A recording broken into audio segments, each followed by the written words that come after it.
बिस्मिल्लाहिर्रहमानिर्रहीम। 12 ज़ुल्हज का एक बहुत ही ख़ास अमल है जिससे आपके मुखालिफ, आपसे हसद करने वाले, आपकी ग़ीबत करने वाले और आपकी गलती और ख़ामियाँ तलाश करने वाले लोग, आपके ख़िलाफ़ काम करने वाले सब की ज़ुबानें बंद हो जाएंगी, उनके दिमाग मफलूज हो जाएंगे और वो सोच समझ से आरे हो जाएंगे, वो अपने मसाइल में उलझ जाएंगे और आप इन तमाम आजमाइशों से सुरखरू होंगे।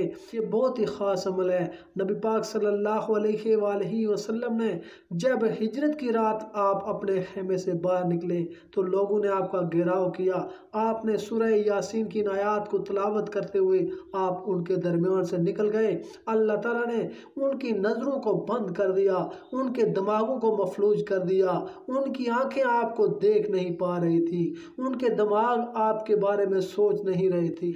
इसलिए आयात कुरानी में बहुत तासीर है। दुश्मन की ज़ुबान बंदी के लिए 12 ज़ुल्हज को दिन या रात को किसी भी वक्त आप इस अमल को कर सकते हैं, लेकिन रात को करें तो बहुत बेहतर है। इसलिए हमारे नबी पाक सल्लल्लाहु अलैहि वसल्लम ने रात के वक्त क्योंकि ये अमल किया था। जो शख्स रात को ये अमल करेगा उसके दुश्मन की ज़ुबान, उसके खिलाफ चलने वाला जिस्म, हाथ पैर, कल्ब, दिमाग सब मफलूज हो जाएंगे और ज़बानें उनकी बंद हो जाएंगी और वो उनके शर से बच जाएंगे।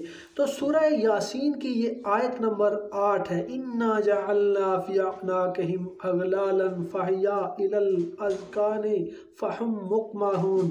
इसको आपने 70 बार पढ़कर दुआ करनी है और अव्वल आखिर आपने दुरूद पाक पढ़ना है। आपने दुआ करनी है कि अल्लाह जो मुझे तकलीफ़ पहुँचाना चाहते हैं, जो मुझे नुकसान पहुँचाना चाहते हैं, जो उनके शर से बचा, या अल्लाह तो उन सब को अपनी गिरफ्त में ले ले, उनके शर से मुझे बचा। अल्लाह ताला आपको इस रात की इस अमल की बदौलत अल्लाह ताला आपको इसका अमल बना देंगे।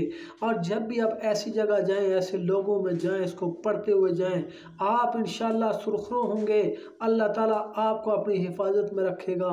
आप अपनी हिफाजत के लिए पढ़ें, आप इंशाअल्लाह ताला उनके नुकसान से बच जाएंगे। आप उनके लिए भी दुआ करें कि अल्लाह ताला उनको हिदायत दे।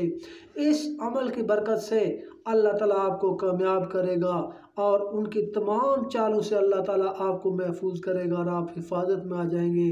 सूरह यासीन की ये बहुत ही मुजर्रब आयात हैं। इससे अल्लाह ताला आपको दुश्मनों से, उनके शर से अल्लाह ताला आपको महफूज रखेगा।